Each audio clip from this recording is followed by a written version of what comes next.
Good day, this is Daniel Crisafi, and this is the second in our audio series on how to increase your immune function or how to increase your immunity. In this second one, we'll talk about diet and how your diet can help to increase your immune function. Now, just as a reminder, in the first edition of my book, Candida albicans, which I wrote in the end of the 1980s, I suggested that if we didn't make the necessary efforts to increase our immunity naturally, then yeast infections would be nothing compared to what we would be faced with in the future.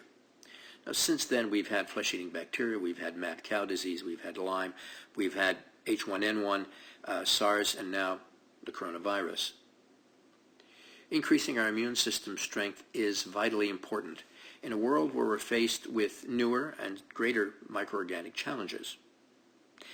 And the immune system's importance and its strength is highlighted by the fact that when we talk about the individuals who are the greater risk of catching a virus or of suffering dire consequences from a viral infection, such as the coronavirus, we'll always mention the elderly who have a weakened immune system, or individuals who are taking medication who have a weak immune system. In other words, we admit that the individual's immune system plays a key role in the extent to which a virus or bacteria or yeast can cause damage and havoc in their body.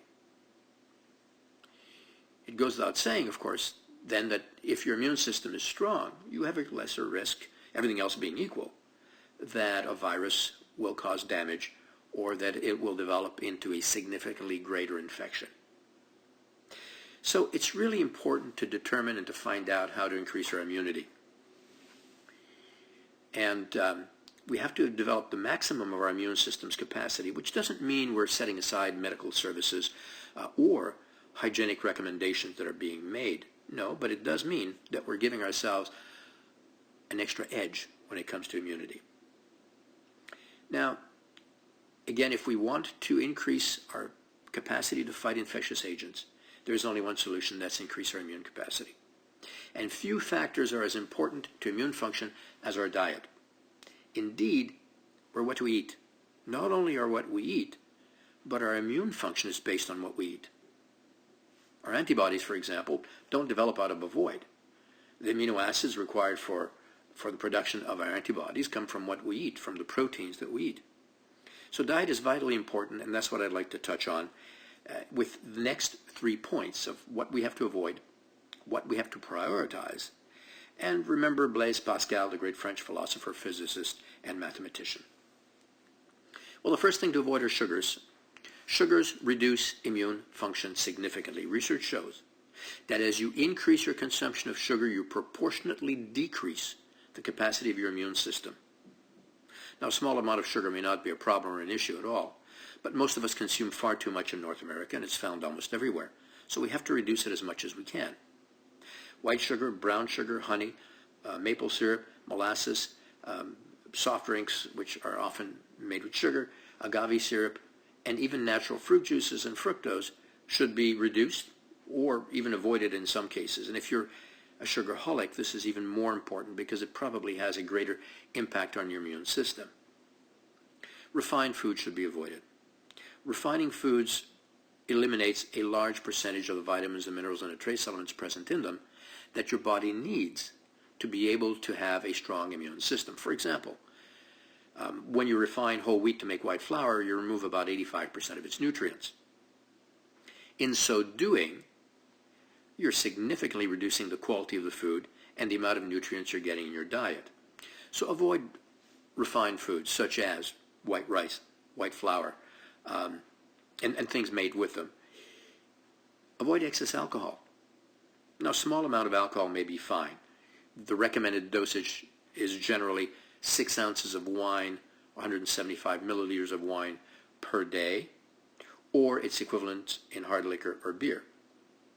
Now, alcohol has an impact on the immune system in several ways. It is sugar, and on top of that, alcohol can make the body very acidic, which would reduce immune function. So reducing alcohol levels to the, I would say, more reasonable amount, or even avoiding it, is one way of increasing immunity.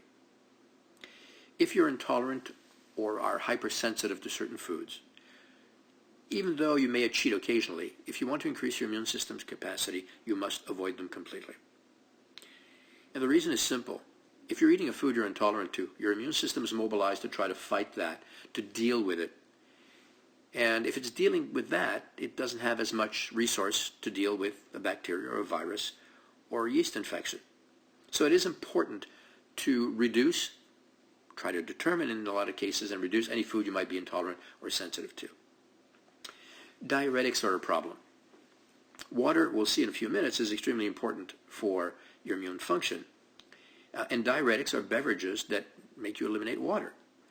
So alcohol, coffee, tea, soft drinks, and even in some cases, fruit juices that have part fruit juice and a lot of sugar in them would be diuretics.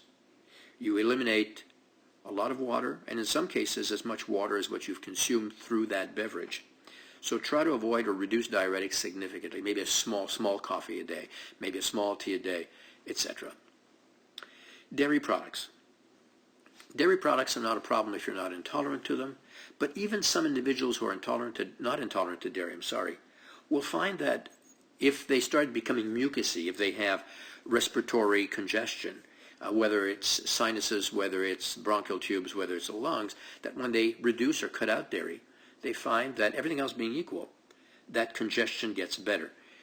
In a lot of individuals, dairy increases mucus production, and it would be worthwhile to try it out to see if that is not the case. If you do start having respiratory congestion, cut out the dairy and see. What we need to prioritize? Well, we need to prioritize a diet that is high in nutrients. We talked about it earlier, but unrefined foods. Whole grains, if you're not allergic to gluten or wheat, then whole wheat. And things made with whole wheat, whether it's the pasta, the rice, and so on. Brown rice, buckwheat, rye, etc., whole rye, would all be unrefined.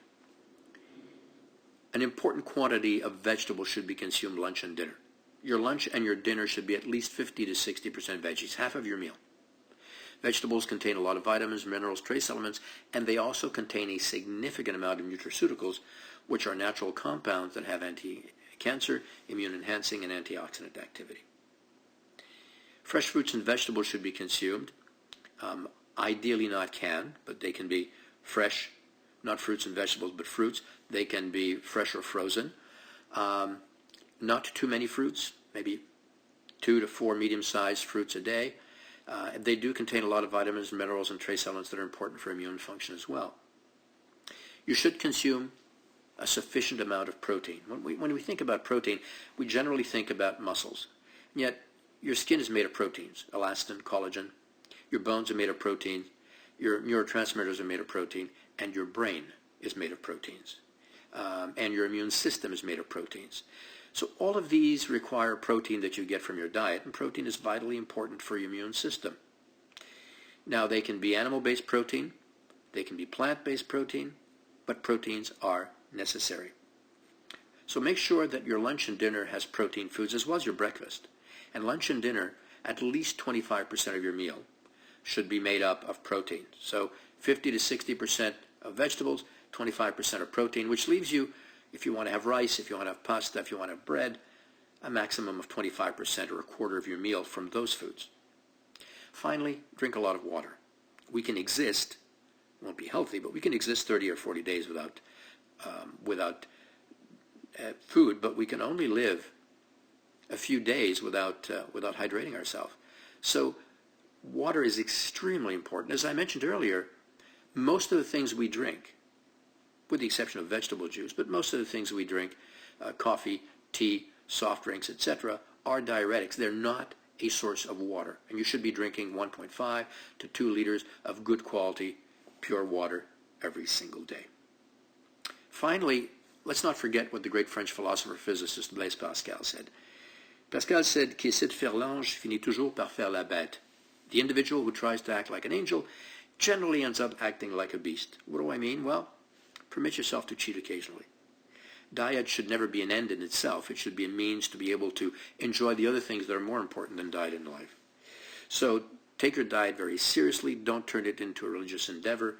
Permit yourself to cheat occasionally without using what I've just said as an excuse to cheat too often. If you do this, you will help your immune system. Now, if you know somebody who might be interested by these information bulletins, share them with that person, encourage them to subscribe to our newsletter in order to receive them regularly, and thank you very much for listening.